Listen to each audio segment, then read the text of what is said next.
Life felt like a big house with one empty room. From the outside, everything looked fine. I had friends, I had a job. I smiled when I was supposed to smile and laughed when jokes were told. But deep inside, there was a space that echoed. It was a quiet, lonely place that nothing seemed to fill. I would walk through my days, busy and distracted, but at night, I would feel the hollowness of that room. It was a feeling of being adrift, like a small boat on a vast, starless ocean, with no land in sight and no compass to guide me. I was searching, but I didn't even know what I was looking for. This search led me down many winding paths. I tried to fill the emptiness with success, a promotion or a bigger paycheck, possessions, the approval of others. Each attempt was like furnishing that room with furniture that didn't fit. The room remained empty. The world offered many answers, yet none quieted the ache in my soul. Before the light came, there was a thick fog. This fog was made of worry. This fog was made of doubt. This fog was made of fear. Every decision felt heavy. Every step was uncertain. I worried about the future. What if I fail? What if I'm not good enough? I built walls around my heart. Those walls became a prison. They kept me safe from some hurts. They also kept out the joy and the light I craved. The challenges weren't just internal. I felt the weight of expectations. Society tells you who to be. I tried to follow the script. My heart wasn't in it. It felt like a costume 2 sizes too small. It was exhausting to perform. The applause felt hollow. The person they clapped for wasn't the real me. I stood at a crossroads. Each sign promised fulfillment, yet contradicted the others. I stood frozen, overwhelmed. Paralysis became a heavy burden. Life passed me by. The fog was so thick, everyone else seemed to have it figured out. My world shrank to my anxieties. Then, something shifted. It wasn't a lightning bolt from the sky. It was more like a gentle knock on the door of my heart. A friend invited me to church. I had been before, but this time was different.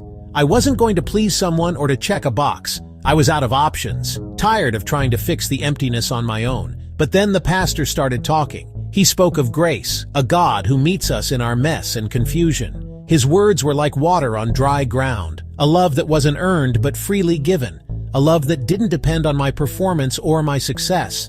Everything in my life had been conditional, but this grace was different. It was a gift. Jesus, not distant but personal. A God who knew the empty room in my heart and wanted to fill it. A tiny seed of hope was planted. For the first time, I considered the answer might be outside of me. The journey began with a simple, quiet yes. Yes to returning, yes to opening the Bible, yes to conversation. The day of my baptism was bright and clear. The sun seemed to shine with a special warmth. I felt both nervous and excited. My friends and family were there. The pastor stood in the water, calm and reassuring. He spoke about the meaning of baptism. It wasn't a magic trick. It was a symbol, an outward sign of an inward change. A funeral for my old life, a birthday for my new one. As I stepped into the water, the coolness was a gentle shock. It felt real.